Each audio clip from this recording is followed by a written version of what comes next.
Have you ever been so bored in Grand Theft Auto that you literally obey all of the traffic laws?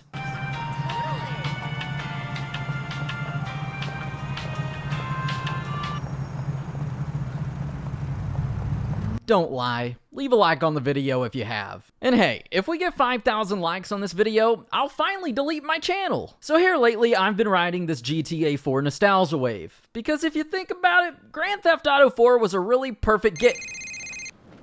hello?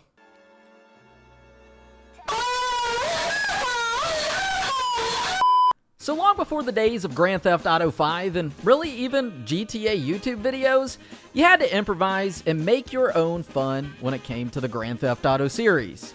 Today we have 10 things to do when you're bored in Grand Theft Auto 4. And only fans born before the year 2000 can relate, because if you were born after, that means you missed the golden years of Grand Theft Auto 4. And heck, I bet a lot of y'all watching this video probably haven't even played Grand Theft Auto 4. Number 10, helicopter blades. So, some of my best memories from Grand Theft Auto 4 are with my buddy Lorenzo. Y'all, please say a prayer for him. Nothing's wrong, he just smells like honey buns and ranch. So back in 2008, when we were in the 5th grade, he would come over and we would spend literal hours flying to the sky limit in Grand Theft Auto 4, and we'd either jump out of the helicopter and try to get the blades to chop us up and send us ragdolling, because if you jump out at an angle, that can happen. Or if that didn't happen, we'd go to plan B, which is jump from the helicopter and see if we can hit a building just right to where it sends us doing 20 million thousand front flips, and then try to land on a car. And what made it more addicting than BBW Granny Prawn is the fact that you would never really land on a car. You would get so close and you're like, man, let's try it again. We'll get it this time. And you just keep doing it and keep doing it. Wait, that's not GTA. Oh, that's so unsuspecting. Wait, that's not GTA 4. If I see another tourist today, I'll puke. Number 9, motorcycles over the water. So, GTA is filled with tons of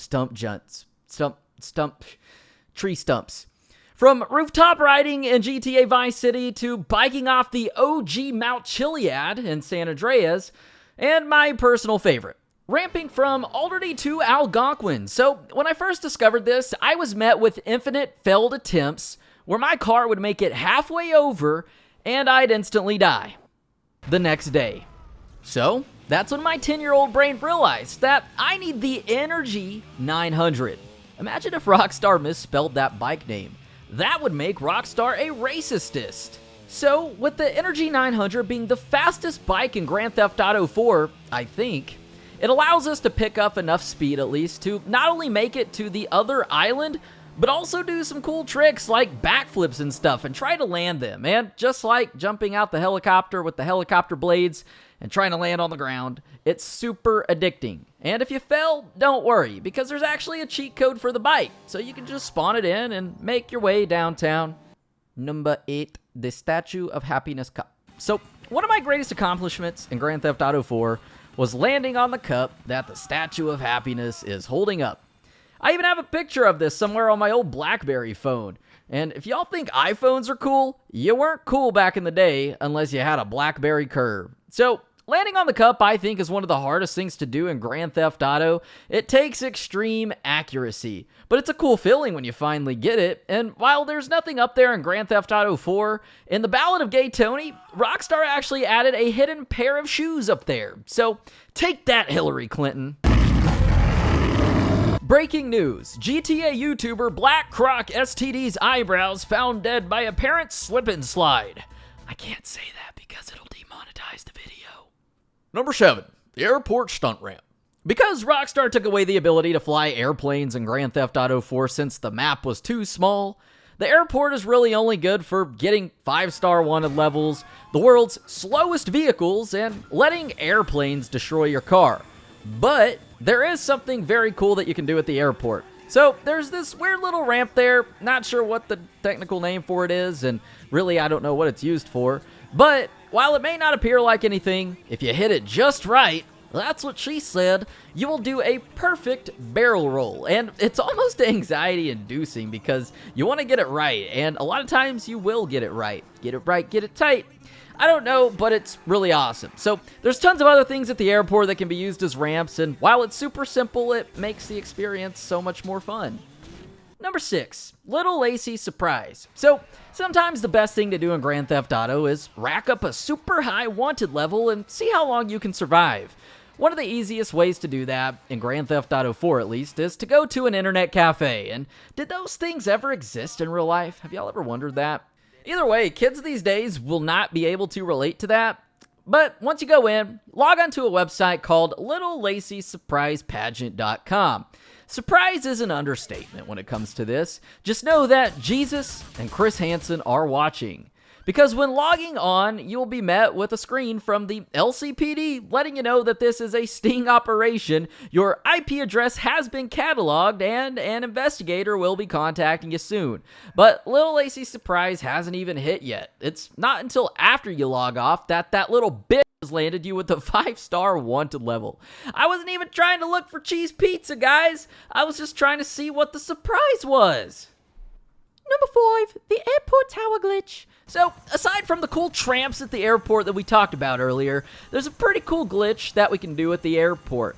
You ever heard of that song by Miguel called Skywalker? Well, I was today years old when I found out that his inspiration for that song was this glitch. I just made all of that up, and it's not true.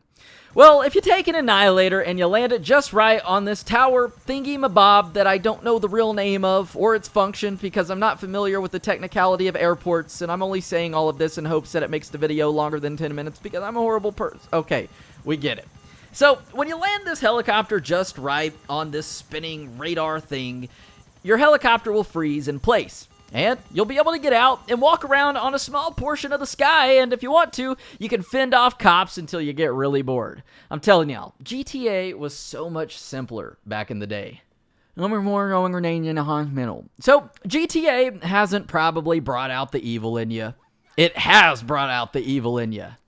One of the most demented things that I've done in GTA, outside of picking up hookers, getting my fix, and then killing them to get my money back, is to go to the hospital in Grand Theft Auto 4. Not because I died and respawned there, but because the hospital only has one way in and one way out. So what does that mean? Easy. Throw grenades into the hospital and get the party popping the right way. Then, once you have it cleared out, back yourself into a corner and go on a police rampage until you can no longer fight, respawn at the hospital, and then do it all again. Number 3, put the cards off the lead. So, home to the most dedicated cop in Liberty City, we have the... I don't know the name of the bridge, but the damage physics in Grand Theft Auto 4 are, in my opinion, superior to any other GTA game ever created. And because of this, the freeway is one of the best locations to take advantage of that. So, you have a couple different options. Number 1 is to go as fast as you can on this bridge and ramp off of it to see how much damage you can do to your car. And number 2 is get a big rig and give friendly passerbyers a helping hand. This is Sally. She has no hands. Knock knock, who's there? Not Sally because she has no hands. But you can literally do this forever and literally never get bored. It's almost impossible to avoid because every time you see this opening on this bridge, all you want to do is ramp off of it. Squirrel! Number 2, the shark's mouth. So, Grand Theft Auto 5 brought us the loneliest robot in Great Britain. But did you know that Grand Theft Auto 4 brought us the loneliest shark in Liberty City? No? Well, unfortunately, there's no secret shark hidden in the waters of Liberty City. Or is there? I don't want to get into that, though. I'm scared of video game water. But in downtown Star Junction, of all places, there's a shark breaking free from a building. Honestly, I'm not surprised that we haven't seen this happen yet in 2020, given everything else that's gone on. We've already seen flying sharks. You know what? I'm just gonna knock on wood. So if you thought landing on the Statue of Happiness Cup was hard, try landing in the shark's mouth in Star Junction.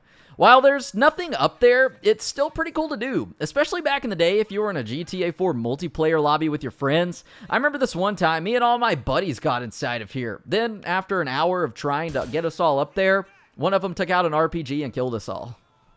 And lastly, number 1, drumroll please, smacking NPCs off of vehicles. Okay, the grand finale is a letdown to some. But to me, this is literally one of the most fun things to do in Grand Theft Auto 4.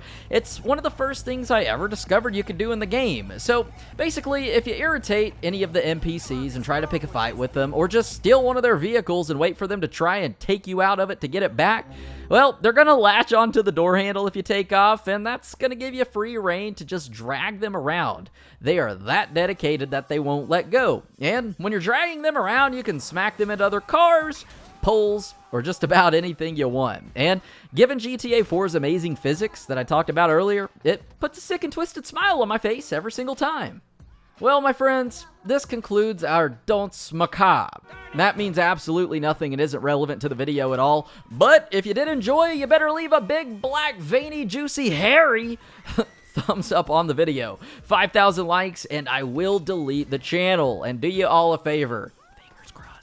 Also, feel free to check me out on Twitter, dummy, or Instagram, or OnlyFans, at ZachCoxTV. I'm trying to make YouTube fun again. I've been down on my luck lately, and my lack of motivation shows in the videos I've been making for the past year. So, thank you guys for all sticking around and watching this video, but I'm gonna go now and just smoke a bunch of crack.